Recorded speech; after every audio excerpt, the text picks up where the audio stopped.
좋은 아침입니다.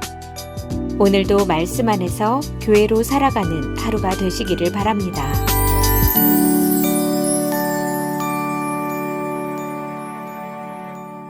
(2월 16일) 월요일 매일 말씀 묵상입니다. 오늘 함께 보실 말씀 마태복음 14장 1절부터 2절까지의 말씀입니다. 제가 읽겠습니다. 그때에 분봉왕 헤롯이 예수의 소문을 듣고 그 신하들에게 이르되 이는 세례 요한이라 그가 죽은 자 가운데서 살아났으니 그러므로 이런 능력이 그 속에서 역사하는도다 하더라. 아멘. 사람들은 이 같은 장면을 보아도 전혀 다르게 해석하곤 합니다. 컵에 물이 반쯤 차 있으면은 어떤 사람은 아직 반이나 남았네 라고 말을 하고, 또 다른 사람은 벌써 반밖에 안 남았네 라고 말을 하기도 합니다. 사실 같은 컵이고 같은 물입니다. 그런데 이 보는 사람의 마음에 따라서 전혀 다른 해석이 나오는 것이죠. 오늘 본문도 그렇습니다. 예수님에 대한 소문을 들은 사람이 있습니다. 그런데 그 소문을 듣고 예수님을 본 사람이 있는가 하면은 자신의 두려움만 본 사람도 있습니다. 그래서 오늘 말씀은 무엇을 보고 살아가는 인생인가를 묻고 있습니다. 우리 1절 말씀을 보면 이렇게 시작하죠. 그때에 분봉왕 헤롯이 예수의 소문을 듣고 라고 말씀합니다. 여기 나오는 헤롯은 예수님의 그 탄생 당시에 헤롯 대왕이 아니라 그의 둘째 아들인 헤롯 안티파스입니다. 이 갈릴리와 베레아 지역을 다스리던 분봉왕이었고 정치적인 이 권력과 또 영향력을 가진 사람이었습니다. 그런데 이 헤롯에게는 지워지지 않는 과거가 하나 있었습니다. 헤롯은 자기 동생의 아내였던 이 헤로디아를 아내로 맞이합니다. 이에 대해서 세례 요한은 왕 앞에서 동생의 아내를 차지한 것이 옳지 않다라고 담대하게 이야기했죠. 헤롯은 이 말을 듣고 이 세례 요한을 감옥에 가두게 됩니다. 사실 그렇다고 해서 이 세례 요한을 죽일 계획은 없었습니다. 당시에 워낙 이 세례 요한이 이름 있는 선지자였고 많은 백성들이 이 세례 요한을 따르고 있었기 때문이죠. 그리고 자신의 생일 잔치 자리에서 이 헤로디아의 딸이 춤을 추자 헤롯은 무엇이든지 달라는 것을 주겠다라고 충동적으로 맹세하게 됩니다. 그리고 헤로디아의 딸은 세례 요한의 머리를 달라라고 말하죠. 9절 말씀을 보면 이렇게 기록되어 있습니다. 왕이 근심하나 자기가 맹세한 것과 함께 앉은 사람들 때문에 주라 명하니라. 여기서 중요한 단어는 근심하나입니다. 세례 요한의 능력과 또 그의 인기를 알고 있었기 때문에 두려웠습니다. 근심이 되었습니다. 그리고 세례 요한을 죽이는 것이 옳은 선택이 아니다라는 사실도 알고 있었습니다. 하지만 이 옳고 그름보다는 체면과 평판과 분위기와 사람의 시선을 이 헤롯은 선택하게 된 것이었습니다. 이 일이 있고 나서 이제 시간이 흘렀습니다. 그리고 헤롯은 또 다른 소문을 듣게 되죠. 바로 예수님입니다. 병든 자를 고치시고 죽은 자를 살리시고 또 권위 있는 가르침을 주시는 그 예수님의 소문을 이 헤롯은 듣게 됩니다. 하지만 그 소문을 들은 헤롯의 반응은 우리 1절, 2절 말씀에서 볼 수 있듯이 세례 요한이 죽은 자 가운데에서 다시 살아났다라고 반응을 하고 있습니다. 오늘 이 소문의 주인공은 분명히 예수님이었습니다. 그런데 이 헤롯은 예수님을 보지 못했습니다.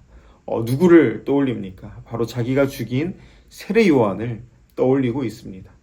이 장면에서 우리는 헤롯의 인생을 정말 보고 싶은 것만 보는 인생이다라고 정리할 수 있습니다.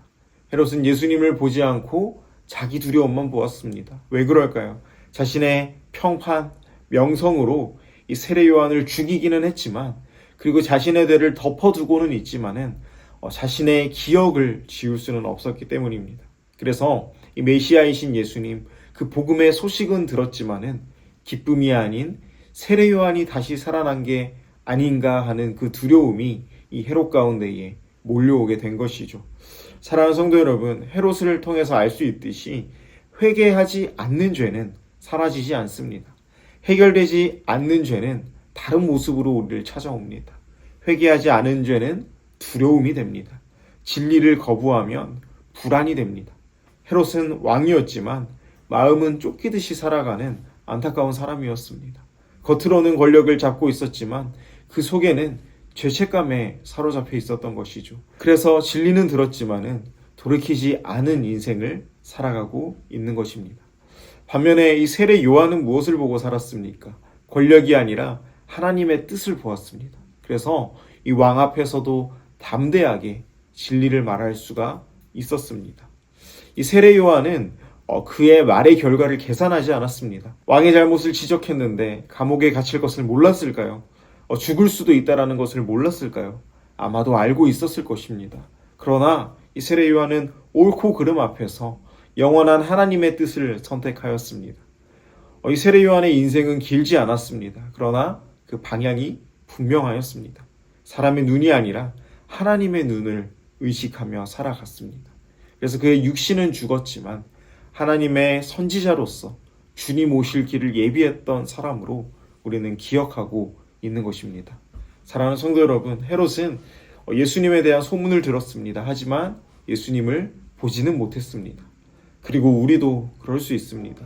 말씀을 듣지만 회개는 하지 않고 또 설교는 듣지만은 삶은 그대로일 수 있습니다. 그러면 예수님은 우리에게 구원자가 아니라 나를 불편하게 하는 존재로만 남게 되는 것이죠. 사랑하는 여러분, 오늘 우리는 이 두 명의 대조되는 인물을 보았습니다. 그리고 우리는 선택해야 합니다. 우리의 체면에 집중할 것인지 아니면은 진리를 볼 것인지, 그리고 사람의 눈을 의식할 것인지 아니면 하나님을 의식할 것인지 우리는 선택할 수 있어야 합니다. 혹시 우리 안에 헤롯과 같이 가두고 또 덮어두고 싶은 죄가 있지는 않으십니까? 하나님의 시선에서는 정말 회복되어야 하지만 덮어두고 싶은 인간관계, 덮어두고 싶은 우리 삶의 모습이 있지는 않으십니까? 이 아침 우리가 하나님 앞에 그것들을 드러내고 또 내려놓을 수 있기를 소망합니다. 하나님은 돌이키는 사람을 정죄하지 않으십니다. 회개하는 자에게 은혜와 기쁨으로 채워주시는 분이십니다. 오늘 하루 정말 우리가 보고 싶은 것만 바라보며 살아가는 인생이 아니라 하나님이 보여주시는 것을 보는 인생으로 살아갈 수 있기를 주님의 이름으로 축복합니다. 이제 말씀을 정리합니다. 오늘 우리는 이 두 사람의 인생을 보았습니다. 헤롯은 예수님의 소문을 들었습니다. 그러나 예수님을 보지는 못했습니다. 그는 자신이 죽인 세례 요한만을 떠올렸습니다. 왜냐하면 정말 돌이키지 않은 죄가 그 눈을 가리웠기 때문이죠. 회개하지 않은 양심이 두려움이 되었기 때문입니다. 헤롯은 왕이었지만 자유롭지 못했습니다. 권력을 가졌지만 평안하지 못했습니다. 진리를 들었지만 순종하지 않았기 때문이죠. 반면 이 세례 요한은 감옥에 갇히고 또 결국에 죽임을 당했습니다. 그러나 그는 자유로운 사람이었습니다. 사람이 아니라 하나님을 의식하며 살아갔기 때문입니다. 잠깐만 바라보는 것이 아니라 영원을 바라보며 살아갔기 때문입니다. 오늘 우리는 무엇을 보고 살아가고 있습니까? 사람의 시선입니까? 체면과 분위기입니까? 아니면 하나님의 뜻입니까? 혹시 우리 안에 정말 돌이키지 못한 부분이 있지는 않으십니까? 또 덮어두고 싶은 죄, 또 미루어 두고 싶은 회개가 있지는 않으십니까? 헤롯은 두려움 속에 머물렀지만 우리는 거기 머물 필요가 없습니다.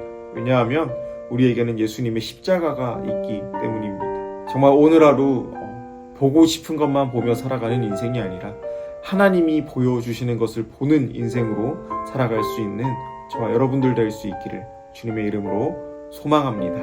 기도하겠습니다. 사랑의 주님, 감사합니다. 오늘 말씀을 통하여서 정말 헤롯과 또 세례 요한의 그 인생을 살펴볼 수 있게 하시니 감사합니다. 주님, 우리는 정말 사람의 눈을 의식하고 또 보고 싶은 것만 보며 살아가는 헤롯과 같은 인생을 살아가지 않게 하여 주시옵시고, 세례 요한과 같이 어떤 상황 속에서도 주님만 바라보며 또 주님의 일을 선택하는 우리가 될 수 있도록 주님 함께 하시고 붙들어 주시옵소서. 특별히 오늘 하루도 정말 그러한 하루를 살아갈 수 있도록 주님 힘 주시옵소서. 이 모든 말씀 예수님 이름으로 기도합니다. 아멘. 주간 중보 기도 제목, 월요일 기도 제목으로 함께 기도하겠습니다. 먼저 새로운 한 주를 허락하신 하나님께 감사와 영광을 올려드립시다. 가족, 교회, 생업, 학업, 건강, 그리고 여러 가지 삶의 기회들에 감사합니다. 두 번째로 한 주간 교회가 되어 교회로 살아갈 수 있도록 함께 기도하기 원합니다. 모든 삶의 영역 속에서 교회로서의 정체성을 가지고 살아갈 수 있게 하여 주시옵소서. 특별히 새 성전 리모델링과 현 건물 매각이 하나님의 계획 안에서 순적히 이루어지며 이 일에 온 성도가 기도로 한마음 될 수 있게 하여 주시옵소서. 또 선교사님들을 위하여 기도할 때 태국의 전은주 선교사님, 아프가니스탄 임도마 선교사님, 또 브라질의 김창현 선교사님 맡기신 사명 잘 감당할 수 있도록 주님께서 날마다 은혜를 더하여 주시옵소서라고 함께 합심하여서 기도하겠습니다. 기도하시겠습니다.